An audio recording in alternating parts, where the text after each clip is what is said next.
l'association Ukraine Amitié, je suis ravie de vous d'accueillir les intervenants. Donc ce soir, nous allons parler de la conférence sur le sujet la propagande en temps de guerre. Donc cette conférence est organisée par l'association Ukraine Amitié.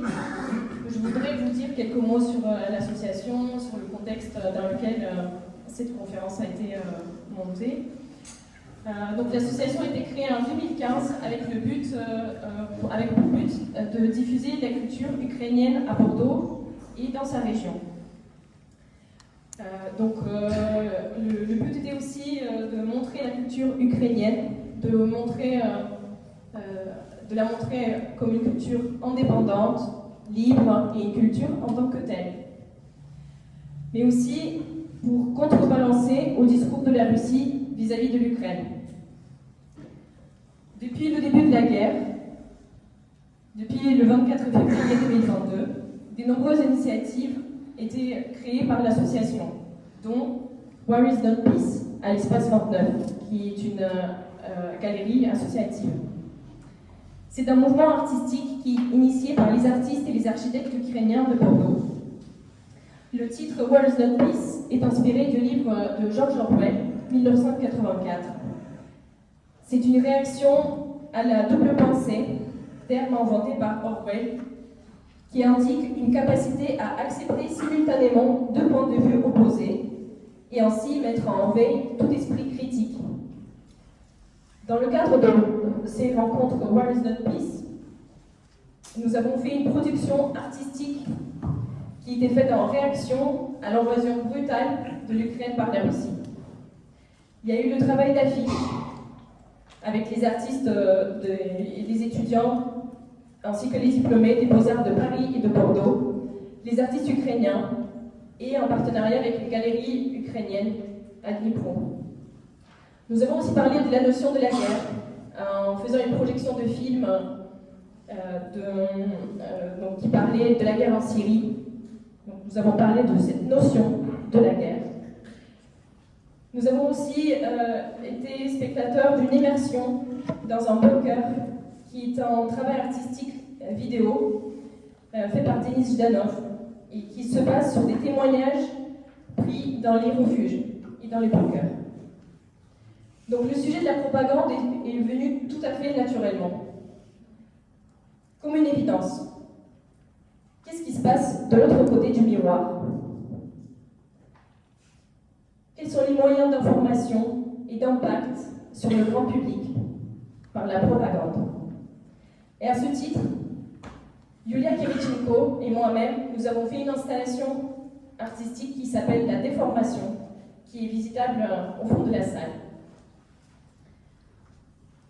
Je souhaiterais aussi vous dire que depuis 2014, notre communauté a été confrontée à la propagande. Nous avons réussi à annuler, par le biais d'une pétition, la projection du film de la propagande sur la Crimée. Le sujet de la propagande est toujours d'actualité. Cette semaine, la mort du journaliste BFM TV, Frédéric Leclerc, est mort, dont la propagande russe qualifiée de mercenaire étrangers. La table ronde est une occasion de prendre du recul dans cette guerre, puisque c'est une guerre aussi d'information. Ce soir, autour de la table, je voudrais remercier tous les intervenants. Et donc nous avons le plaisir d'accueillir Arnaud Jakowski, historien, directeur de recherche au collège de Bernadin. Arnaud Mercier, professeur en information et communication à l'Université Paris-Panthéon-Assas. Vice-amiral Michel Olagaray, ancien commandant de l'école navale. Pierre Ponant, historien et critique du design graphique, professeur des Beaux-Arts de Bordeaux. François Bernard Higues, directeur de recherche à l'IRIS, qui devait animer cette table ronde, est malheureusement absent. Il en est désolé. Et nous avons eu la chance d'avoir de dernière minute l'acceptation de Sandrine Lajus, la journaliste France 3, qui a gentiment accepté d'animer cette table ronde de ce soir. Pour finir, je voudrais remercier les artistes de l'École des Beaux-Arts, les étudiants de l'École d'Architecture de Bordeaux pour leur contribution, tous les bénévoles, donc les membres du bureau sont aussi tous bénévoles, la mairie de Bordeaux qui est toujours à l'écoute, le maire de Bordeaux nous a envoyé des salutations et malgré son planning est beaucoup trop chargé, et donc malheureusement il ne peut pas assister à cette table ronde de ce soir. Je voudrais aussi remercier le public pour votre soutien et l'intérêt à l'Ukraine, les intervenants, bien évidemment, de la conférence, pour leur confiance. Donc, à l'entrée de la salle, il y a quelques informations concernant l'association, les événements à venir, ainsi les informations sur le travail des architectes, les étudiants de l'École d'Architecture de Bordeaux. Et nous avons aussi installé une boîte, une cagnotte, si vous souhaitez y participer. Notre association reverse la totalité des dons, une partie aux associations humanitaires en Ukraine et l'autre partie aux forces armées ukrainiennes. Donc je vais laisser la place au débat, à cette table ronde. Je vous remercie tous pour votre présence.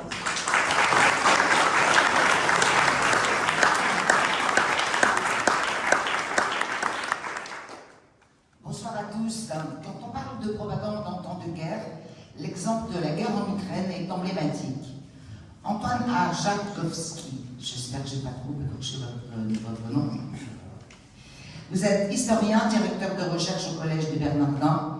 Vous avez des origines slaves, vous connaissez parfaitement le sujet.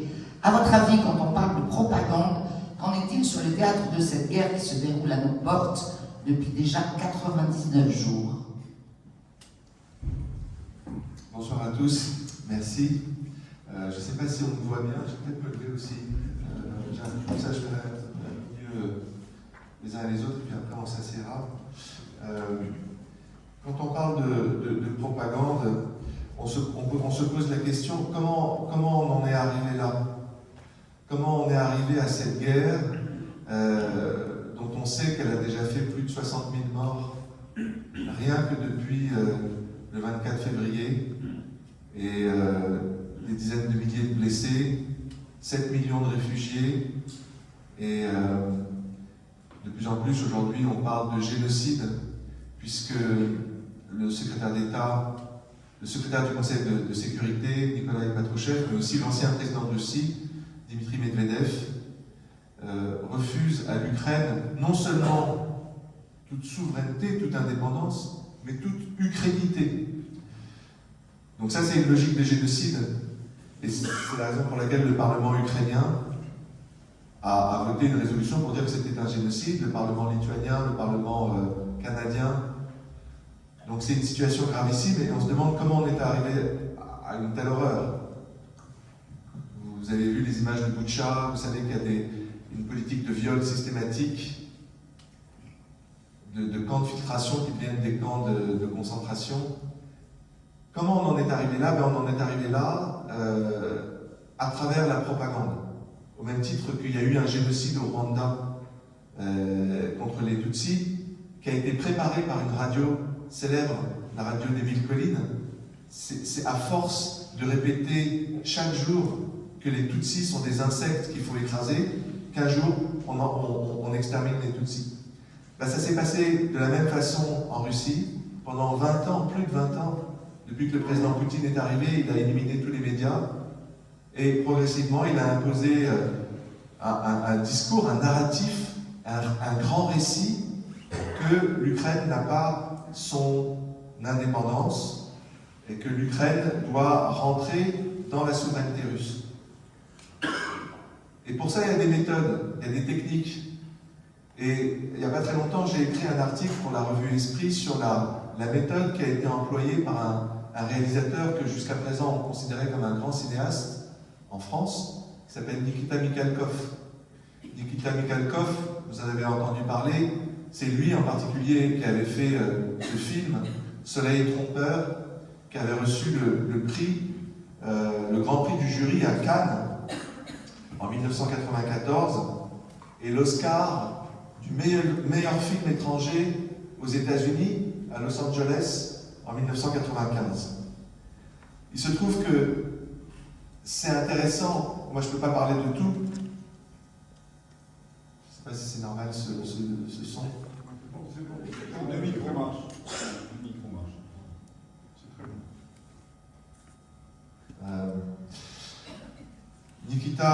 Nikita Mikhalkov, au départ, c'est quelqu'un qui est né en 1945. C'est quelqu'un qui est né en 1945 dans une famille soviétique extrêmement connue, puisque son père, Sergei Mikhalkov, est l'auteur des paroles de l'hymne soviétique. Et puis, après la chute de l'Union soviétique, quand Poutine va vouloir reconstruire une identité russe, c'est lui qui va écrire l'hymne, les paroles du nouvel hymne de la Fédération de Russie aujourd'hui. Donc voilà, il fait partie d'une famille très connue, la famille Konchalovsky. Il a un frère qui est cinéaste également. Et dans ses jeunes années, dans les années 70, quand il a commencé à faire des films, déjà il apparaissait comme un cinéaste cynique, notamment en faisant ses films comme Partition inachevée pour piano mécanique. Mais on se disait, voilà un réalisateur qui a du talent, sa façon d'interpréter Tchekhov est cynique, c'est-à-dire qu'il met le bien et le mal au même niveau, mais c'est normal, il vient de l'Union soviétique, l'important c'est qu'il fasse des beaux films. Mais ce qu'on n'a pas vu venir, c'est qu'à partir des années 90, à partir de la chute de l'Union soviétique en 1991, Mikhalkov, de réalisateur et d'acteur cynique, s'est progressivement radicalisé contre, d'une part, l'émigration russe. Son film Soleil trompeur, dont je parlais tout à l'heure, en fait, c'était une sorte d'enthousiasme pour l'émigration russe qui avait été non communiste, qui avait refusé le communisme.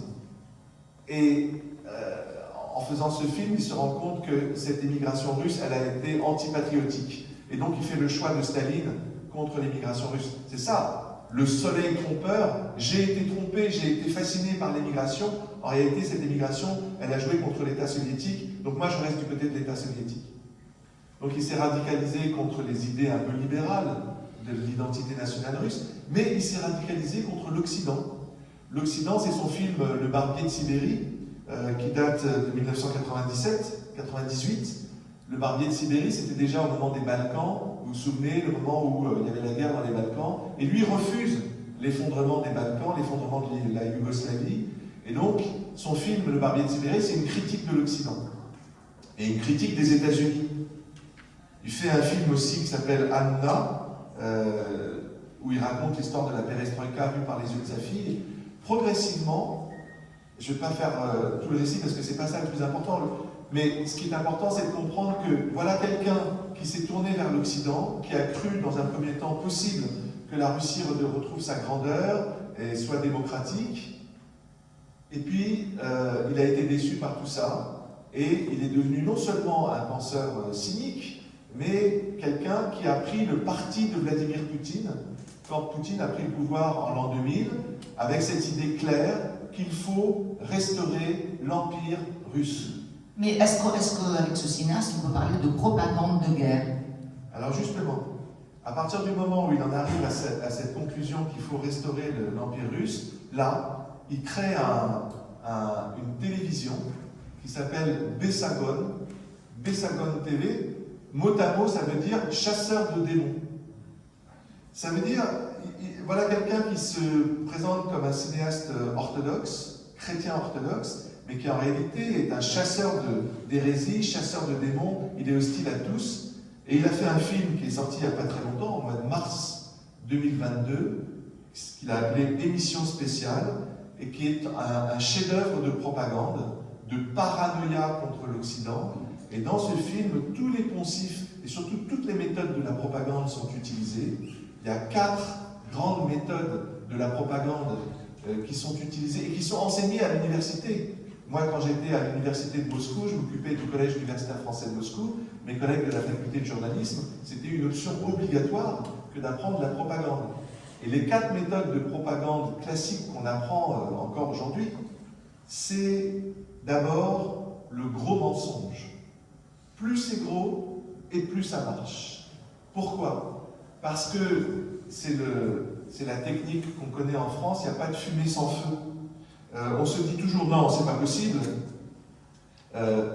mais c'est tellement gros qu'il doit y avoir une part de vérité. Et du coup, ce que dit par exemple dans ce film Mikhalkov, c'est les Ukrainiens de Kiev ont produit un véritable génocide contre leur propre population dans le Donbass. Il y a zéro preuve, il n'y a aucune image, il n'y a aucun fait, il n'y a aucun journaliste qui a pu documenter ça, mais Mikhalkov, dans ce film, l'affirme de façon massive et répétée. C'est aussi une des techniques de propagande, d'affirmer de façon massive et répétée. Et plus ça gros, et plus ça marche. Et vous savez que celui qui a inventé ça, c'est Joseph Goebbels, l'un des inventeurs de la propagande nazie. Et donc, les gens, au bout d'un moment, en Russie, ont commencé à se dire ah, mais si réellement Nikita Mikhalkov parle de génocide contre la population ukrainienne, alors il faut intervenir. Il y a une deuxième technique qui est utilisée, qui est la technique du miroir. Le miroir, ça consiste à attaquer, ça consiste à accuser votre adversaire d'un dessein que vous-même vous vous apprêtez à faire. En l'occurrence, à nouveau cette histoire de génocide, on accuse les Ukrainiens de vouloir accomplir un génocide, et en réalité, soi-même, c'est ce qu'on cherche à accomplir. Et pourquoi on cherche à accomplir un génocide? Et aujourd'hui, les images de Boutcha et de Mariupol nous le montrent. C'est-à-dire que, soi-disant, l'armée russe était censée libérer la population martyrisée. En réalité, vous voyez bien qu'à Mariupol ou à Severodonetsk, 90% des immeubles sont détruits. C'est des villes qui ne sont pas habitables. C'est des villes où on détruit la population civile. C'est les premiers pas du génocide. Un génocide, c'est progressif. Il y a eu d'abord le Mein Kampf de Hitler en 1925, et puis en 1942, au mois de janvier 1942, la conférence de Wannsee qui décide la solution finale pour exterminer tous les juifs. Vous voyez, entre 1925 et 1942, ça a été progressif. Mais là, c'est la même chose. Et donc, ça, Nikita Mikhalkov n'en parle pas. Au contraire, il accuse les Ukrainiens de faire ce que les Russes, eux, font eux-mêmes. Et puis, dans ce genre de film, il y a zéro chronologie, zéro contextualisation. Ça, pour l'historien que je suis, pour moi, l'historien, c'est celui qui est le mieux à même de lutter contre les fake news. J'apprécie beaucoup mes collègues journalistes qui font un travail remarquable, mais si vous n'avez pas une culture historique vraiment précise, c'est difficile de lutter contre les fake news. La fake news la plus grosse qu'il y a dans ce film, en l'occurrence, c'est de dire regardez ce qui s'est passé à Odessa le 2 mai 2014. La maison des syndicats a brûlé. À l'intérieur de cette maison des syndicats, il y avait des gens qui étaient pro-russes. Ils ont brûlé. C'est la faute des Ukrainiens et c'est en ce sens qu'ils ont accompli un génocide. Quand vous voyez des images de cette maison des syndicats, vous vous dites ah ben, il y a une part de vérité. La réalité est bien plus complexe. Quand vous regardez les images, vous vous rendez compte que ces Russes, enfin ces Ukrainiens russophones qui se sont réfugiés dans la maison des syndicats, en réalité, c'est eux qui étaient à l'origine des manifestations, des jets de cocktails Molotov, de la déstabilisation de la ville d'Odessa. Donc voilà, il faut voir les choses dans leur chronologie. Si on ne dit pas qui est l'agresseur et qui est l'agressé, si on dit la nuit, tous les chats sont gris, au bout d'un moment, il n'y a plus aucune intelligibilité possible. Donc la propagande, ce n'est pas de la communication, c'est de la manipulation. C'est de la manipulation. Mais c'est une manipulation qui est construite, qui est conscientisée. Et donc, peut-être je vais terminer avec un dernier point, parce que je ne veux pas être trop long. Mikhalkov, une fois qu'il a fait pendant plus de 58 minutes des contre-vérités sur des contre-vérités, des gros mensonges sur des grands mensonges, il conclut par la phrase suivante. Le vrai problème, ça n'est pas la guerre russo-ukrainienne. Le vrai problème, je le cite, c'est la tentative d'invasion de la Russie par la civilisation occidentale. Et cette tentative d'invasion de la Russie par la civilisation occidentale, elle est marquée comment? Elle est marquée par la volonté d'imposer la légalisation des mariages homosexuels. Les gay pride, regardez, c'est ce que veut l'Occident, ça c'est la décadence de l'Occident qui nous est imposée, et donc voilà, c'est la marque que notre civilisation est menacée et qu'il y a une vraie invasion. Et si il y a une invasion, alors il y a légitime défense et nous devons nous défendre. Donc là, il y a contre-vérité sur contre-vérité et double contre-vérité. Parce que jamais, d'abord, qu'est-ce que c'est que de parler de décadence en parlant des mariages homosexuels? Ça, c'est un premier problème. Et surtout, le deuxième problème, c'est qu'il n'y a nulle politique publique de la part ni de l'OTAN ni de l'Union européenne en matière de promotion des mariages homosexuels. Mais il y a ce discours qu'il veut faire entendre par le monde orthodoxe qui est ultra conservateur. Le patriarche Kirill répète la même chose en disant il y a une lutte métaphysique qui est marquée par une lutte contre la décadence de l'Occident qu'il identifie par fondamentalisme, il faut bien dire le mot, à cette question des mariages homosexuels, pour dire donc il y a une tentative d'invasion de la Russie par la civilisation occidentale, et donc qu'est-ce que ça veut dire? Et c'est l'une des dernières images du film. Il dit « Il vaut mieux être pendu pour sa fidélité que pour sa trahison. » Ça, c'est une menace directe à l'égard de son téléspectateur. C'est-à-dire les Russes qui arrivent à avoir une information alternative et qui voient bien que ce ne sont que des mensonges, mais qui seraient tentés du coup de se solidariser avec les Ukrainiens. Mikhalkov leur dit « Attention, ça va mal se terminer pour vous. Il vaut mieux, quoi qu'il arrive, être pendu pour sa fidélité que pour sa trahison. » En gros, c'est le nationalisme absolu. Et la dernière phrase du film, c'est « Soldats ». Et là, il s'adresse aux soldats russes qui sont dans le Donbass.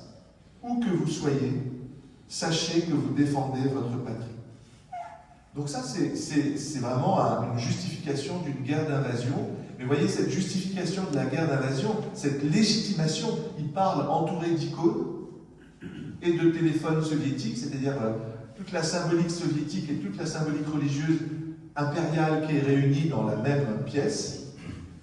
Au nom de cette légitimité-là, il légitime une guerre d'invasion en Ukraine. Donc c'est comme ça que fonctionne la fabrication des images, la fabrication, la manipulation des mentalités, après, voilà, 58 minutes de mensonges, de manipulation, d'images émotionnelles où on voit des enfants par terre, déchirés, etc. On ne sait pas d'ailleurs si c'est des enfants russes ou ukrainiens, c'est des enfants qui sont par terre. Et voilà, et c'est comme ça que fonctionne la propagande russe.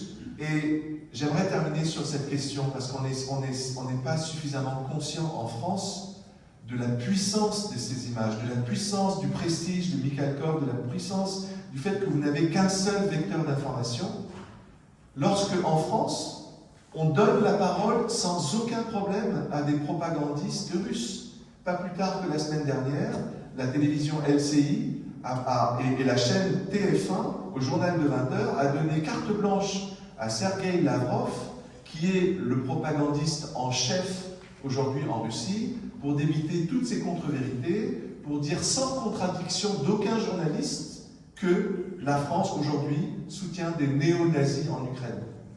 Voilà, ça c'est gravissime, et ça n'est possible que parce qu'on n'a aucune distance critique par rapport à la réalité qui est cette reconstruction d'un discours de propagande basé sur une mythologie impérialiste et anti-occidentale.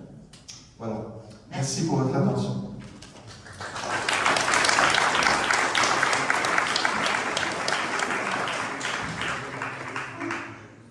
Arnaud Mercier, vous êtes professeur en information et communication à l'Université de Paris-Panthéon. Utilise-t-on aujourd'hui cette propagande massive comme moyen de communication? Oui, bien sûr.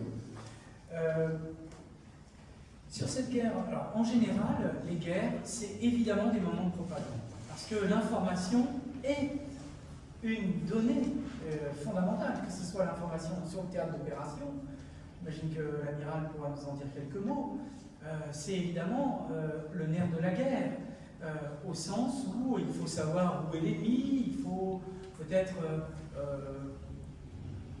déstabiliser l'ennemi par de fausses informations, en lui faisant croire.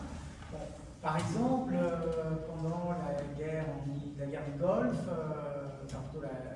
la guerre du Golfe, oui, on se souvient, on a c'est fait une des premières guerres qu'on a vues en direct. Oui, et on a fait croire par différentes méthodes, y compris des soi-disant indiscrétions données à des journalistes, etc., que les Américains préparaient un débarquement sur les plages de Kuwait City pour libérer le Koweït, alors qu'en fait on a fait un grand mouvement d'encerclement dans le désert auquel les légionnaires français ont apporté leur contribution dans l'opération Daguet, qui était en fait un vaste mouvement d'encerclement pour empêcher, pour couper l'armée irakienne au Koweït de sa base arrière qui était dans le port de Bassora.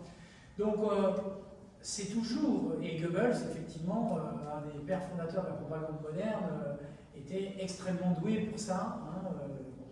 Donc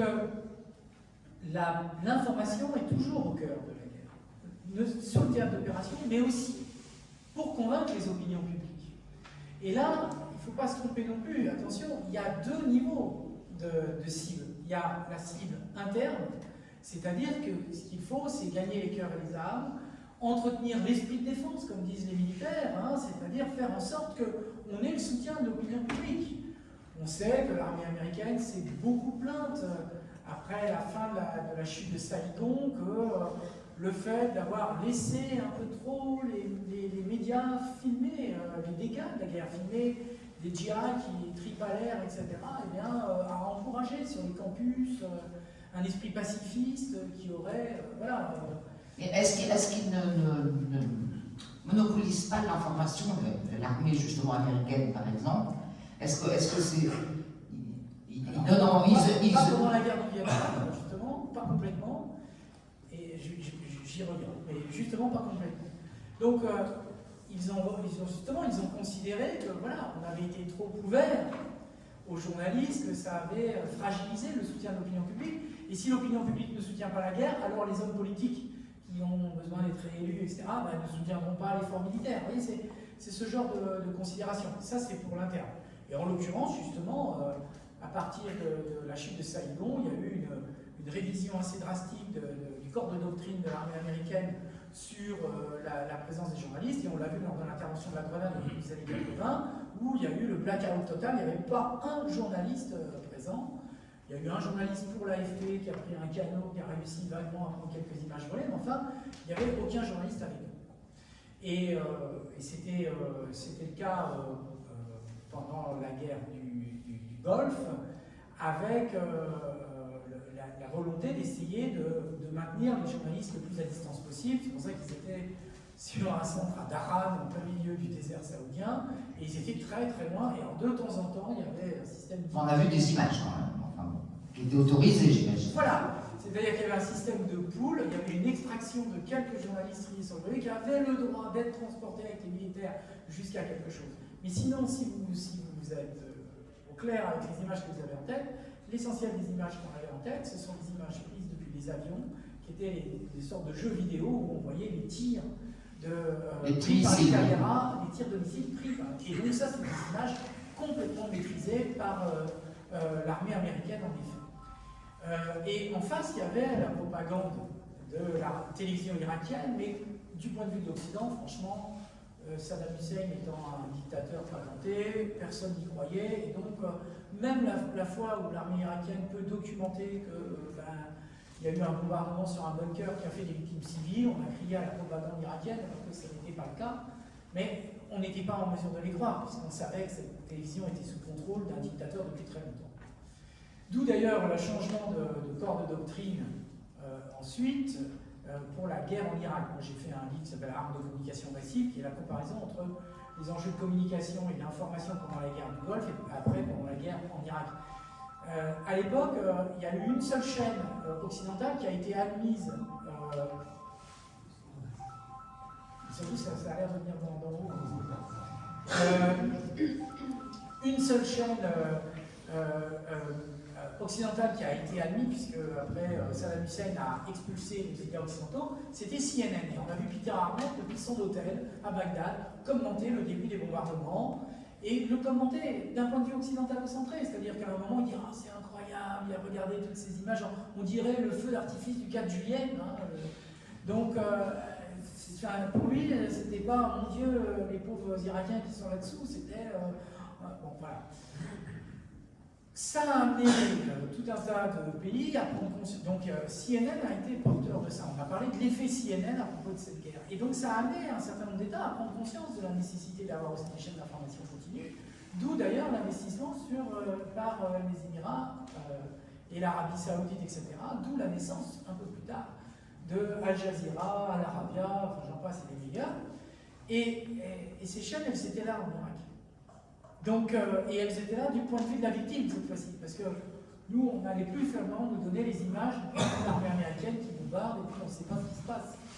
Donc, changement du corps de doctrine de l'armée américaine, et on a mis en place le système dit des embedded, au sens strict du terme, incorporés, c'est-à-dire que des journalistes étaient incorporés dans les unités et vivaient avec les soldats. Et certains journalistes l'ont très bien dit, ils ont dit, ben voilà, on vit avec ces gens-là, c'est toujours... Enfin, c'est eux qui nous nourrissent, c'est eux qui nous protègent, comment voulez-vous que... Et puis surtout, du coup, s'il y a des coups de feu, bah, vous allez voir les choses du point de vue de la victime. C'est-à-dire que c'est sur vous qu'on tire. Vous voyez, la caméra, tout d'un coup, on vous tire dessus. Donc, et pour ceux qui vont voir ça, qui vont voir les chaînes qui diffusent ces images, bah, on s'identifie au caméraman, parce qu'on nous tire dessus. L'image, c'est celle qui... Donc, il y a eu cette volonté, je dis très vite.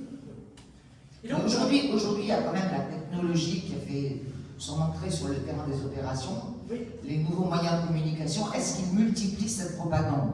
Ils permettent de la multiplier en tout cas. Absolument. Donc, il y a toujours cette idée, si vous voulez, en temps de guerre, qu'il faut maîtriser la communication, essayer de maîtriser les médias et les journalistes. Voilà, pour les journalistes français qui ont pu aller au Mali ou au Tchad à l'époque, ils signaient une charte, comme quoi ils s'engageaient à respecter un certain nombre de choses, et puis il y a évidemment des informations à ne pas donner. Vous ne géolocalisez pas les forces françaises qui sont en train d'être machin, parce que sinon vous donnez des informations à l'ennemi, c'est du simple bon sens. Hein, bon, voilà. Donc on cherche toujours un contrôle. Et là, ce qui est très intéressant dans ce qui se passe actuellement avec la guerre en Ukraine, c'est que, je ne dirais pas la première fois, parce qu'on a déjà vu l'usage notamment des réseaux sociaux dans le conflit israélo-palestinien, déjà les usages de Twitter par Tsahal et puis par un certain nombre de groupes palestiniens. Il y avait déjà des choses. Mais là, ça a pris une ampleur incroyable. Et surtout, moi, ce sur quoi je voudrais insister, c'est deux choses. Il y a d'un côté la communication de Zelensky. Oui, là aussi on a changé de style. On voit aussi bien au Festival de Cannes qu'aux Nations Unies. Absolument. Et puis surtout, Zelensky, il communique avec son peuple directement sur Facebook ou autre. Il fait ses petites vidéos, il se les fait en selfie, etc. Donc c'est le président d'honneur. En même temps, c'est un acteur, un producteur. Hein, c'était son métier, il savait faire ça. Et quand il est venu à la présidence, il s'est entouré d'un certain nombre de gens qui étaient dans ces sociétés de production. Et donc, ils ont le sens du spectacle. Et Zelensky, il a apporté, grâce aux réseaux sociaux, de la communication de façon extrêmement importante, quotidienne, régulière, et j'allais dire dans une logique d'identification avec son peuple. Parce qu'il leur parle directement, avec les mêmes outils qu'eux. Ben voilà, je suis sur mon TikTok, sur mon Facebook, sur mon Instagram, etc. Je fais des selfies. Au soir du premier soir du 24, il est dans la rue avec, alors vous voyez, on est là, ne croyez pas les rumeurs comme quoi j'ai fui, et vous voyez, à côté de moi, il y a le président du Parlement, il y a etc. Donc vous voyez, on est là, on n'a pas fui Kiev, on n'a pas fui notre pays, et on sera là, Slavia, Ukraina, etc. Donc, il a pu utiliser les réseaux sociaux pour diffuser un discours patriotique et de soutien justement à ce que je disais tout à l'heure, à l'esprit de défense. Et on voit bien que l'esprit de défense est extrêmement fort chez les Ukrainiens, et qu'il y a vraiment cette idée pour des raisons y compris qui viennent d'être évoquées, par rapport je veux dire, au mensonge et au niveau de racisme. Et là, on parle de communication ou de propagande? C'est évidemment les deux. C'est indissociable. Mais propagande, c'est pas forcément un gros mot. Si propagande, ça veut dire soulever des foules pour les convaincre de soutenir une cause, bon, alors, en l'occurrence, la cause peut être bonne. D'ailleurs, je vous signale que dans le code électoral, à propos des élections, on parle de propagande électorale, c'est encore le terme qui a cours. Donc, il y a cet aspect-là, sur lequel je ne reviens pas. Vous le savez, il a utilisé les Zoom et autres pour faire. Il a fait à peu près tous les parlements du monde, sauf peut-être le Bhoutan, le Botswana, ou un truc comme ça, mais enfin, sinon, il en a quand même fait beaucoup. Et puis, il y a un autre point qui est très intéressant. C'est. Alors, bien sûr, il y a des comptes de pure propagande, des deux côtés, notamment sur Telegram, parce qu'on parle beaucoup de Twitter, mais en fait, la guerre est extrêmement présente sur le réseau Telegram, il y a des boucles, etc., que ce soit du côté ukrainien ou du côté russe. Ce qui me paraît, et même TikTok aussi, qui est utilisé, c'était pas du tout le but c'est pas du tout